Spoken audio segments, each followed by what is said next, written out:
I'm using a different microphone than I did for the last, like, a bajillion reviews, so if this sounds like shit, sorry. I don't know how to fix it yet. I don't know why. I think that's a motorcycle or car or something in the background. Can you hear that? Okay, well, here we go.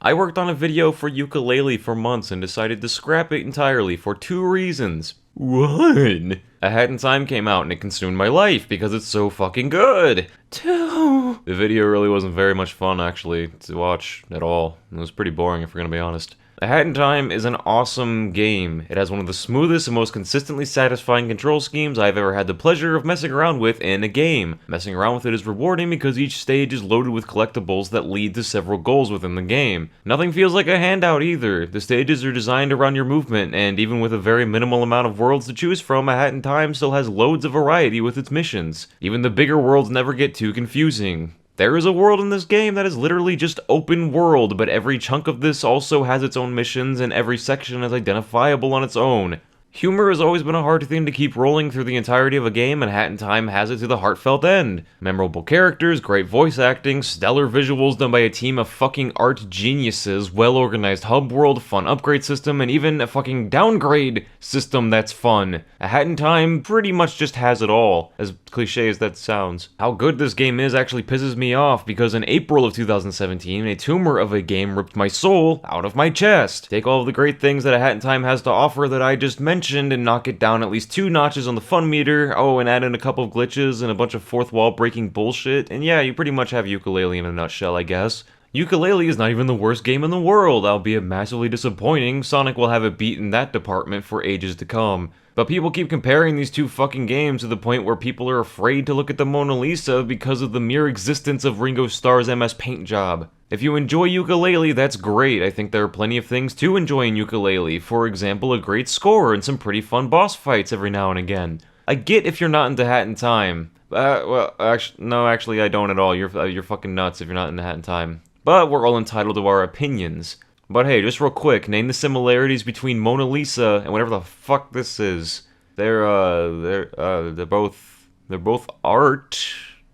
Yeah, that's about it. That's why I do not understand why these two games are even on the same wavelength in so many people's brains. I could go on for 20 minutes about why A Hat in Time is one of the best games of the past 15 years, and an additional 20 minutes on why Yooka-Laylee is dog shit in comparison to A Hat in Time, but I think people have already said what needs to be said in that topic, and the praise that A Hat in Time has deservedly received speaks for itself. I'm going to talk about the comparisons people are making between A Hat in Time and other games, and why I think it's fucking dumb because I'm a big jerk.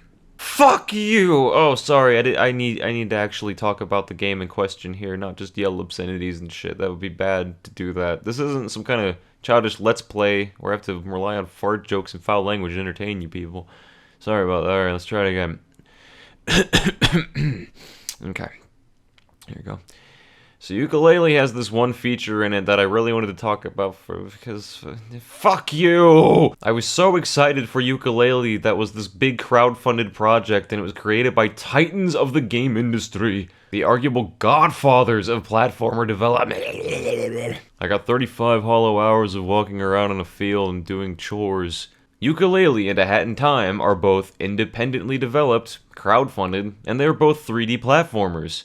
As far as I'm concerned, that's where the similarities end. Like I already said, comparing the two would take an age, and I'm sure a million people have already done it. I'm going to talk about the comparison itself. When A Hat in Time was in really early development and they showed it off to the public, they showed it off as a game that had elements similar to that of collectathon platformers like Banjo-Kazooie, Donkey Kong 64, Super Mario Sunshine, etc. Everybody, including game journalists, have not shut up about how fucking cool and retro A Hat in Time is. Take a real hard look at this again. Look at this real quick. I'll show you a screenshot of the script. See this right here? Look at this behind the scenes shit. Similar to that of. Mechanically, A Hat in Time obviously functions very similarly to a lot of platformers that came out between 1996 and 2005, but look around at the environments. Oh wow, look how retro this fucking sepia tone is. That's pretty cool. That reminds me of Super Mario Brothers. Wow, you guys, don't you get such nostalgia from this glitchy rice pirate atrocity? The answer is no, Dumbus. I like Rice Pyre as much as the next guy, but there's nothing retro here. Saying A Hat in Time is retro and gives you a nostalgia trip is like saying Uncharted reminds you of Doom. A fun fact for you all that a lot of people don't know. It is illegally impossible to copyright protect game rules, so when someone makes a collectathon platformer, it isn't instantly plagiarism. A Hat in Time is a modern game, and it's a platformer.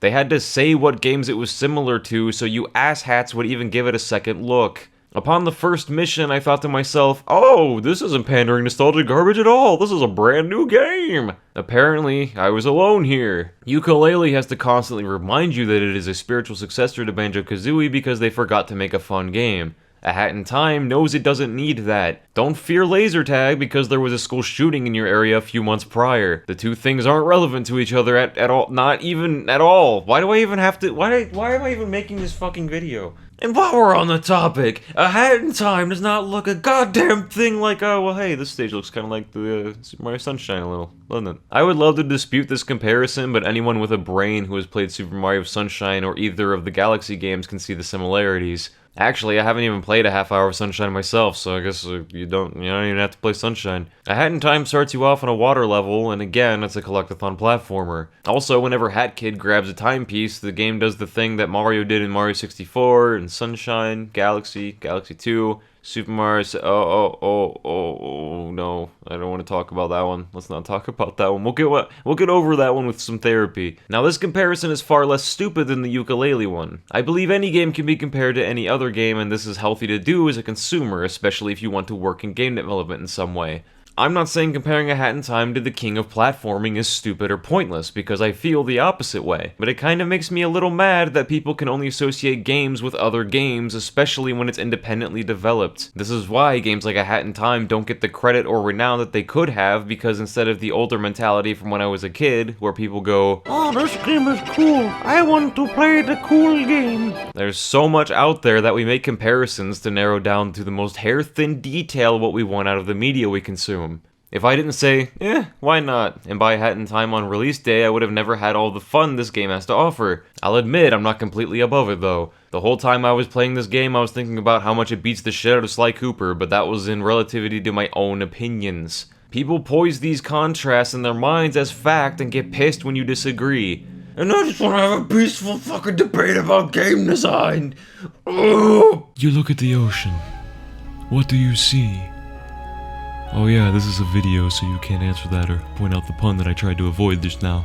I'm just gonna be a wiener. I'm just gonna break this and answer it for you. You look into its majesty, and you take in the fresh smell it provides, the way that the light reflects off of its constantly moving but calming surface. Perhaps you think of all the life that must live inside this water, this endless ecosystem of creatures all going through their own natural ebbs and flows, and why is that there in the picture? This is how I try to look at a new game that I haven't played before, with an open mind. If we consume everything based off what it is similar to and not what it is, then we will be stuck in a boring repetitive cycle of our own egos. This is unhealthy because these opinions probably started circling around in your head when you were really young. Your brain will naturally size things up next to the other things, that's just how it works, but casting things out without even giving them a chance is where things get dangerous. Yeah, I'm obviously being a bit of a drama queen to try to keep you interested, but think about it. If you look at a work of art and go, oh, Banjo-Kazooie was better, you are not only throwing away the new experience unfolding before your very eyes and are too blind to see it, but you are inadvertently applying to yourself even that your adolescent mentality was right about everything and therefore new rules can't be instilled. Dogs are not that bad. And I guess that leads to the next, actually, well, there is no next segment. That was the point of this video, really, actually. That's pretty much the end, so thanks.